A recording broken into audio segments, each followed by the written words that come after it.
Assalamu alaikum muhtaram millatdoshlar. Siz Yangi G'asr kanalында avul andагы яшәеш һәм аграр тармакта барган үзгәрешләрне яктыртучы туган җир тапшыруын карыйсыз. Кабат сезнең белән күрешүгә шиксез шатбыз. Бүгенге чыгарылышта Урак тамамлану алдында, әмма ашлыкка тутыруклы бәя куелмаган Арча районыннан безнең репортаж. Алар кешелекнең иминлеге сагында торучылар. Бу атнада ветеринарлар һөнәри бәйрәмнәрен билгеләп үтте. Терлек азыгы әзерләү үзәкләре федераль югарылыкта теләктәшлек табарга тиеш. Бу хакта Мәскәү белән видео элемтәдә билгеле булды. Көньяк Америка хайваны Сабада үзен ничек хис итә? Лилия Әхмәтгалиева белешеп кайтты. Бүгенге тапшыруның төп темалары әнә шулар.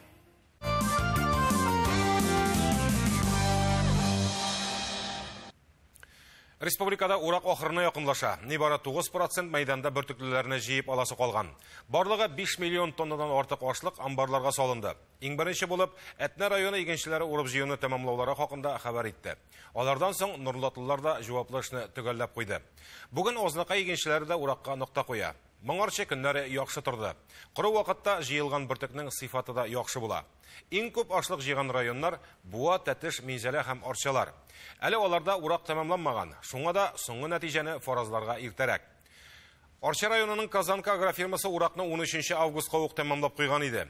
Заря агрофирмасы да без килгәндә комбайннарын күрше хуҗалыкларга ярдәмгә җибәргән булып чыкты.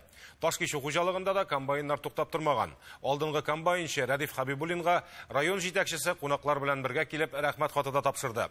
Алда әйтелгән 3 хуҗалык та элекеге Вамин җирләрен алып эшләүчеләр. Шушы 3-4 ел эчендә шактый эш башкарырга өлгергәннәр.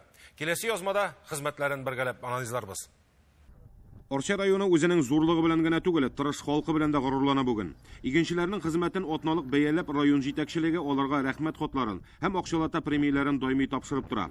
Бүген Ашыт һәм Ташкишу кырларына республиканың мәдәният министры Ирада Әюпова һәм Дәүләт советы депутаты Лутфулла Шафигуллин да килгән иде. Азалык, саулык, узын гомерләр, киләчәктә матур итеп эшләргә, менә министрлыгына рәхмәт хаты, мосы сиңа бүләге. Бар касы сидә,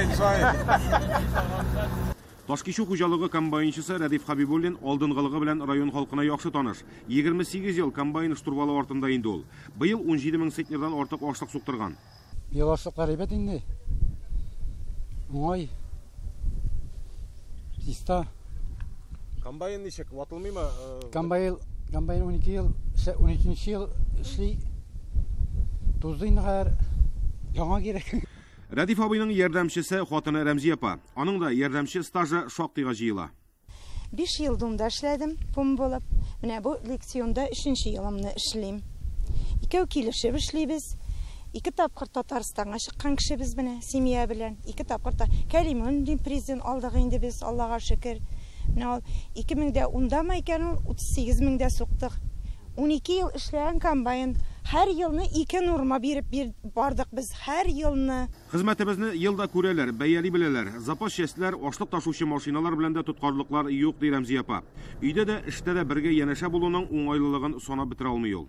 Кеше 2 алма булса, biz 1 алма. Бер-беребезне аңлашабыз, Аллага шөкер, Аллага шөкер. Бер сүздән, ярты сүздән аңлыйбыз без бер-беребезне менә. Шундый семья, Аллага шөкер. Абылай авылда эш бармы соң? Ярар сезнең бу бит инде сезонда баштан. Юк, без бит чәчүне дә 2 алып барабыз бит. Мин бит амбарда кыш буе эшлим. Шуннан соң Радиф белән чәчү чәчкәндә шул чәчүгә тиеп торабыз икебез. Үзебез чәчәбез без, үзебез урабыз без, үзебез тиеп җибәрәбез.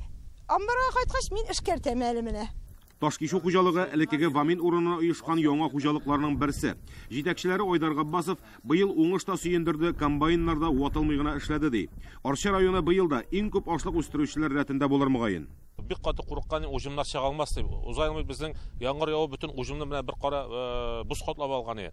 Хәзер инде Аллага шөкер яз матур килү белән июль айында яумаган яңгырларга карамастан ашлыгыбыз начар түгел, Аллага шөкер. Менә бар басулар 50-шәр чыккан җирләр бар инде. Менә мин аны әле Рәнат Мастуров белән сөйләшеп утырганда әйтәм, җегетләргә хәзер инде менә чәчүебезне бетереп киләбез, Аллага шөкер, параллель рәвештә. Безнең итине Ваминнан макроска кергән хуҗалыклар менә һәр әкрен тезләнгән җирләреннән торып маташканнар да бар. Шуңа күрә матур итеп эшлибез инде, Аллага шөкер, 200 сумнан килеп җыймабыз дип уйлыйм, Алла бирсә. 82% бүгенге көндә ашлык җыелган. Элекеге Вамин җирлегендә оешкан тагын бер агрофирма Заря. Ул Мари елешегендә урнашкан районның иң ерак ноктасы. Алар уракны тәмамлап та куйган инде. Бүген ындыр табагында эш кайный. Бер комбайнга 600 гектар иген кыры туры килсә дә, эшне тиз тотканнар. Бүген комбайннары күрше хуҗалыкларга ярдәмгә кузгалган. Узган берне яңан сатып алганым, Полиция 12-18. Быел сылда тагын берне шундый комбайн сатып алдык. 4 комбайн 2400 гектар җирдә менә без барысы 22 эш көне туры килде аларга. 31-нче без августка убыркыны тәмамладык. Барысы 70 мең тирәсе валовка җыеп алынды, 1 гектардан среднем 38 сентнер тирәсе. Инде безнең буяклар өчен инде ул беректе безнең 1000 гектар әле шат иткән кымлы басулар дип әйтергә кирәк. Марига якын бит. Марига якын. Инде мин моны начар университет әйтмәсем. Моннан 4 ел элек яңа агрофирмага ярым җимерек складларына калган иде Баминнан. Авыл халкы да бетәбез дип пушамынга төшкән булган. Ни дисәң дә, авыл җирендә эш булуы үзе бер бәхет. Хәзер мондагы хәрәкәтне күреп, авыл халкы эшчеләр дә тынычланып калган бугай. Безне ташлап кына китмәсен инде. Эшләмәгәч акча да булмый, эш булмагач, эш булып торса бик зур рәхмәт. Радиф абыйга да бүтән кеше бу ел ашлык алганда да бик күп кеше рәхмәт әйтеп киттеләр. Мондай ашлык күргәнебез юк иде дип, ши ашлык белән нишләтеп яттык инде. Бу ел бик матур булды ашлык. Нәрсә өчен? Пай җирләр өчен максат. Пай җир өчен бирделәр. Вакытында биреп баралар хезмәт хакларында. Әйбәт алабыз, акчаны да начар дип әйтеп булмый. Хуҗа бөтен колхозны әйдәп бара, төзелешләр дә, ашлыклар да мул булды. Барысы да әйбәт. Быел пай җирләре өчен икмәкне киптереп бирүләренә дә сөенгән авыл кешесе. Ши ашлыкны киптерү рәхәт эш түгел. Яңа ашлык чистарту һәм киптерү линиясе төзеп куюда ярдәм иткән. Үлчәүдә эшләгән Илсөяр ханым көненә 460 тонна ашлык кайткан чаклар булды. Барысын да киптереп урнаштырып бардык ди. Алдагы елда узган ел эшләдем, узган елда булай юк түгел иде. Быел игеннәргә бик килде, Аллага шөкер. Көннәрдә килде. Бөтен уңышыбыз чиста 40 килеш кереп барды. Ансы өчен табигатькә рәхмәт. Игенчеләребез дә Аллага шөкер. Бөтенесе иртә таңнан бездә менә сагать 6 тулганчы килеп басабыз инде уже. Элеваторларга да вакытында җибәрдек. Җитәкчеләребез дә әйбәт, бөтенесе әйбәт. Зарланырлык юк. Быел бер ашлык саклау складын тулысынча төзекләндергәннәр, икенчесен өр-яңадан корырга туры килгән. Монысының тотнагы да агач борыстан эшләнгән хәтта. Быел көз тагын бер шундый склад төзергә исәпләре. Акчасы түләнгән, алып кайтып курасы гына бар диделәр. Бunda инде безнең дәүләтебез программалары, капитальный ремонт төзешләренә инде программаларга керәбез ел сайын. Менә быел да шулай ук менә шушы яңа складны төзеп чыктык. И күршедә безнең бер ашлык склады тоже ансы 1200 сумнага быел капитальный ремонтлап чыктык инде.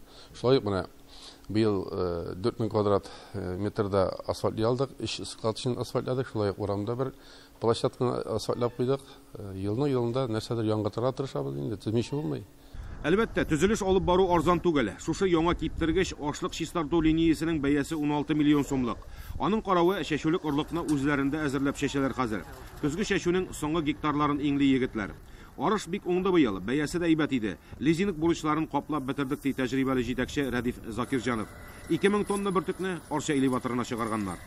Шат иткән конкретно ашлыкка бүгенге бәяләр юк, но төрле бәяләр йөри, арзанга сатасы килми инде үзе беләсез. Инде менә беренче класс арыш әйбәт бәя булды. Без инде лизингтан алган техникалар бар, оборудованиелар, аларны каплап бетердек. И калган ашлык пока инде бәяләр уңайланмас микән дип торабыз. Шул вакытта хәле торачак инде элеваторда.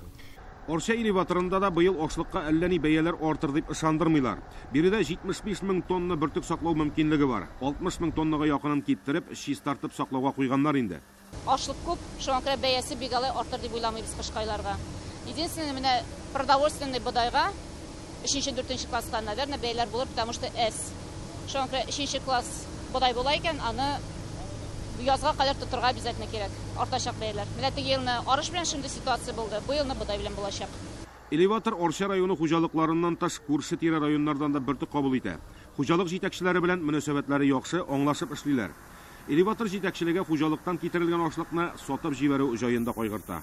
Без бу елны 3 крупный покупатель белән контракт төзедек. Беренчесе ул безнең Татспиртпром, икенчесе Комос группасы, өченчесе экспортерлар Алтай ягы. Аларның бәясе төрлечә. Бүгенге көндә бәяләр әзер төшеп китте. Арпага да, бодайга да. Ала башлаганда 11 тәңкәдән ала идек бодайны, бүгенге көндә уже 10 тәңкәгә төште. Арпа алганда 9 тәңкәйде, бүгенге көндә уже 880 тиенгә төште. Общий объемнарга. Булай урнаштырып акчасын түләп барабыз, Аллага шөкер. Быел элеваторга китерелә торган бөртекнең сыйфаты да башка еллар белән чагыштырганда күпкә яхшы ди лабораториядә эшләүчеләр. Урак башында бик коры иде. Хәзер генә бераз дымлылык арта төште диләр. Ни дисәң дә бөртекнең сыйфатын дымлылык һәм шүплелек билгели. Быел безнең арышка ундык. Беренче, икенче класс продовольственный. Но бодайлар белән мактаныр булмый. Бодай быел безнең фуражный. Не продовольственный бодай пока юк. Классный белән аерыла. Ие пока 5 класс дип әйтик менә ашлык бүленә. Арыш 1-2 класс булды, продовольственный. Хәзерге көндә арыш белән складларны тутырдык. Санкт-Петербургка отгрузкалар бара безнең. Бодай пока идет фуражный.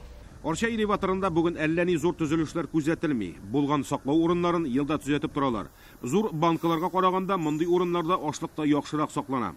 Ел дәвамында 85 кешене даими эш белән тәэмин итеп торалар. Вакытлыча дигән төшенчә юк. Эшчеләр дә моңа бик канәгать. Мин монда 40 ел стажым бар. Аллага шөкер, бик әйбәт эшлибез, коллективыбыз бик әйбәт, начальстволарыбыз да бик әйбәт. Эшләү дәврендә эшләребез гел булып тора, кышында, җәендә, шул язында инде. Алланың биргәненә шөкер, юк, гел эшләп торабыз, Аллага шөкер. Или кышкыны зарплата әзрәк булабы? Зарплатларыбыз да бик әйбәт. Вакытында биреп баралар, Аллага шөкер. Уңышлар бик күп, Аллага шөкер, исән-сау җыеп, амбарларга исән-сау китереп, исән-сау эшләргә язсын. Бүген игенче өчен иң мөһиме бөртекне саклау урыны. Булган әҗәтләреңне каплаганнан соң, калган ашлыгыңны бәя уңайланганчы сакларга кирәк. Элеваторлар белән аңлашып эшләгәндә, бу мәсьәләдә җиңел генә хәл ителә ди Арчаның хуҗалык җитәкчеләре.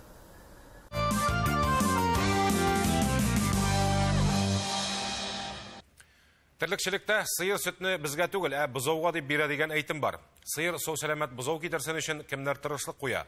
Әлбәттә, мал табиблары. Әле туган бозауны саклап үстерүдә алар җилкәсендә. Дөрес, булары ветеринарларның гадәти эшләре. 15 еллар элек хайваннар дөньясына кош гриппы дигән афәт килеп керде.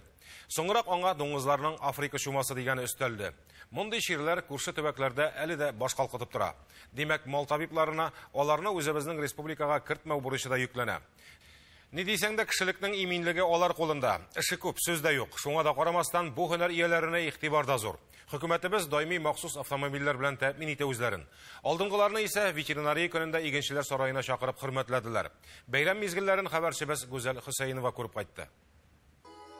Бу көннәрне игенчеләр сараена республика төбәкләреннән 60-ка якын ветеринар җыелды. Биредә район ветеринария берләшмәләре җитәкчеләрендә, мал табибларында ветераннарны да күрергә була иде. Идарә үз хезмәткәрләренең эшен бәяли дә, хөрмәтли дә белә. Большой коллектив, дружный коллектив, на котором зур, бердәм коллектив. Аңа бик зур җаваплылык йөкләнгән. Ветеринария идарәсе авыл хуҗалыгы министрлыгы белән дә, башка ведомстволар белән дә бердәм булып, аңлашып эшлиләр. Алга таба да шулай хезмәт итәргә язсын. Так держать, вместе работать. Эш кешесен хөрмәт итсәң, бу алга таба тагын да нәтиҗәлерәк эшләргә үзе бертәргечтер мөгаен. Ә бит бу кешеләр аерым бер хуҗалыкның баш саны өчен генә түгел, гомумән республика халкының сәламәтлеге һәм азык-төлек куркынычсызлыгы өчен дә җаваплы. Самое большое. Татарстан Республикасы Россия Федерациясендә иң күп мөгезле эре терлек булган төбәк. Кайбер күршеләрдә куркыныч мал авырулары килеп чыгып торганда, төбәкләрдә эпизоотик һәм азык-төлек иминлеге саклап калу җиңел түгел. Алайда безнең белгечләр бу проблемаларны урында ук хәл итә. Огромное спасибо. Самар өлкәсе африканский чума буенча яна, анда 14 районы Самар өлкәсенең азаплана. Самар өлкәсенең губернаторның постановлениесе белән ул районнарда чрезвычайная ситуация дип әйтәбез бит инде салынды. Анда африканский чума буенча 100дән артык очрак бүгенге көнгә. Татарстанның 5 районы Самар өлкәсе белән чиктәш. Шулай да ветеринарларның уяулыгы нәтиҗәсендә куркыныч авыру безнең республикага үтеп керә алмады. Тагын бер афәт кош гриппы. Анысы Чиләбе һәм Омск өлкәләрендә кабат баш калкыткан. Тик ара-ерак дип тынычланырга ярамый ди ветеринарлар. Республикада 18 миллион кош бар, 1 миллион чамасы эремегезле терлек бар, ярты миллион дуңгыз бар. Менә бу Камский беконлыгын алсак та, анда бүгенге көндә 262 мең баш дуңгыз бар. Шунда 700 кеше хезмәт куя.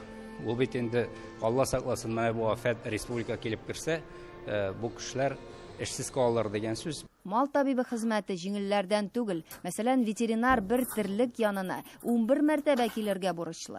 Монда профилактика үткәрү дә, дәвалау да керә.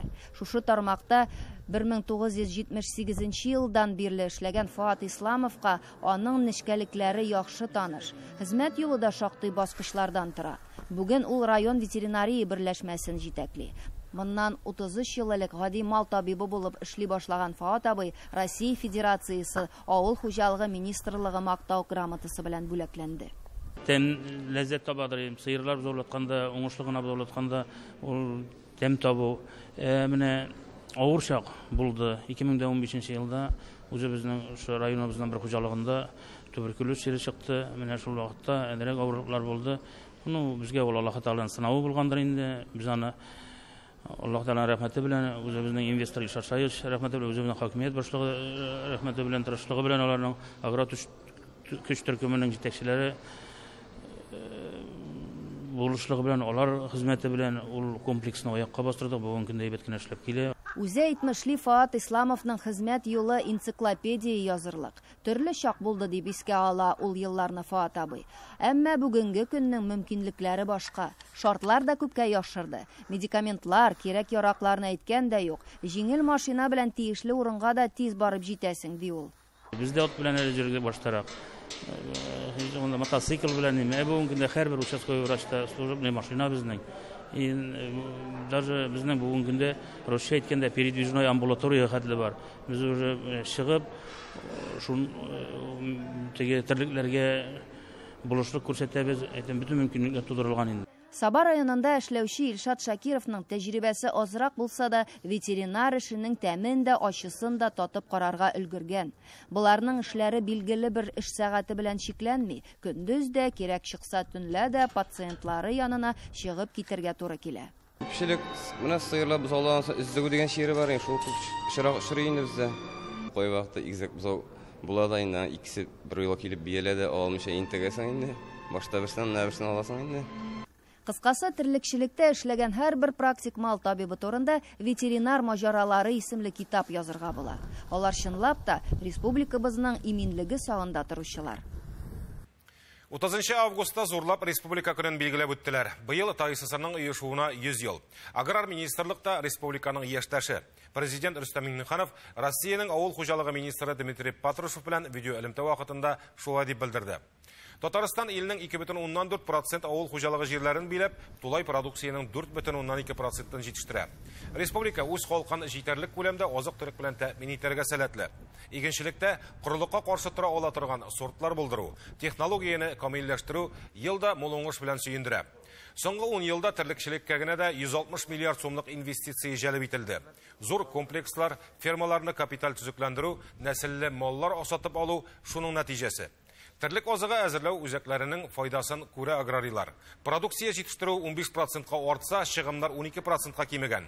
Бу яңалык башлангыч федераль югарылыкта теләктәшлек тапса яхшы булыр иде, диде Рөстәм Миңнеханов. Дмитрий Патрушев исә өйрәнергә вәгъдә итте. В республике продолжается заготовка кормов. В текущем году мы будем обеспечены ими в полном объеме. На сегодняшний день заготовлено 23 центнера кормовых единиц на каждую голову. Сегодня наши аграрии начали строить кормовые центры. Реализация первых проектов показала их эффективность.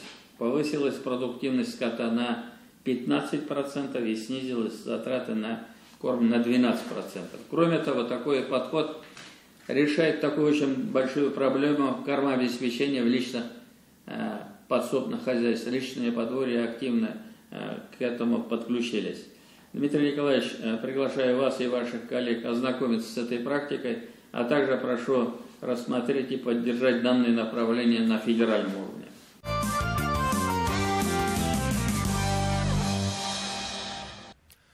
Бу шимбәдә традицион көзге ярминкәләр башланды. Авыл хезмәтчәннәре шәһәр халкына шикләнмәгән күләмдә быелгы яшәшә иген уңышы һәм терлекчелек продукциясын тәкъдим итә.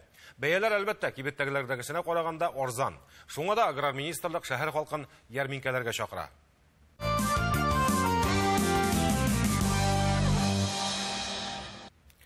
Кайчандыр газета журналлардан гына күреп белгән чит ил хайваннары хәзер республикабыз фермаларында да пәйда була башлады. Саба районы Казанчы Бигәнәй авылында гомер итүче Айнур Куддусов быел җәен үзенә тәва кошлары һәм альпака алган. Көньяк Американың биек тауларында яшәүче альпакалар түбән температураларга да чыдам. Ә аларның йоннарыннан ясалган киемнәр югары сыйфатлы, җылы һәм гипоаллерген булулар белән данлыклы. Альпакалар зур түгел, якынча 1 метрга кадәр үсәләр һәм 25 яшькә кадәр яши алалар. Әлеге үзенчәлекле хайванны хәбәрчебез Лилия Әхмәтгалиева да күреп кайтты. Айнур Куддусов альпакалар белән 2 ел элек кызыксынып киткән. Беренче тапкыр ул аларны Германиядә практик узганда күрә һәм альпака үрчетү идеясе белән янып кайта. Әхмәт табига аның страус фермасы бар, ямәшермә шуның белән киңәшләшкән. Ул әйтә, минем таныш бар ди альпака тотучы. Һәм номерын бирде дигән, без сөйләштек. Мен шунда Чувашиягә барып кайттым, карап, сөйләп, сорашып, ул миңа сөйләде. Ничек карыйлар, үрчетәләр. Эмилия атлы альпаканы Айнур әфәнде Казан зоопаркыннан сатып алган. Хәзер аңа 7 яшь. Татарстанда альпака үрчетүче бердән-бер хуҗалык Айнур Куддусовныкы. Аның юны бик үзенчәлекле. 1 килосы якынча 5000 сум тора. Фермер инде сатып алучылар да табып куйган. Ул беренче чиратта гипоаллергенный. Ул яңа туган балаларга да сез уже бренди җылы кием киртәсез кисә балаларга бара. Ул елрак бик күп тапкырга сарыкларныкыннан ул җиңелрәк һәм су үткәрми. Ләкин йон белән генә күп акча эшләп булмый ди Айнур Куддусов. Ул альпакаларны үрчетеп сатарга уйлый. Бәлки киләчәктә туризм юнәлеше буенча да эшләп булмасмы әле ди ул. Таларны в основном шул туристический направление өчен сатып талар инде. Андай центрлар бар, Московская областьта, Мәскәүдә үзенең бар, Чувашиядә бар, кая альпака фермалары, и аларга кеше күпләп йөри, и спрос бар. Альпака янында һәр вакыт тоз һәм солы булырга тиеш. Ул әле кумда да уйнарга бик ярата икән. Ошауга килгәндә исә альпака башка маллар кебек үк печән ашый, яшелчә җиләк-җимештән дә баш тартмый. Альпака яшелчәләр ярата, бигрәк тә кишерне. Өстәвенә ул бик чиста, әгәр дә ризык җиргә төшеп китә икән, ул аны иснәп тә карамаячак.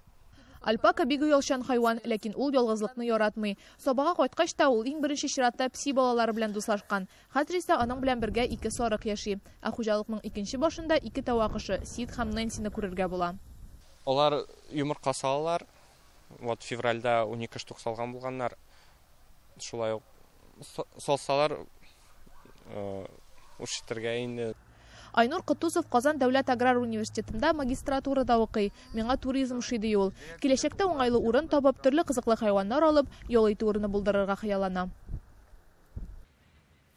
Туган җир тапшыруының бүгенге чыгарылышы тәмам. Киләсе атнада да тапшыруның эфирга чыгу вакыты үзгәрергә мөмкин. Ул турыда һичшиксез хәбәр итәрбез. Сорау тәкъдимнәрегез булса, безгә юллагыз. Исәнлектә күрешергә язсын.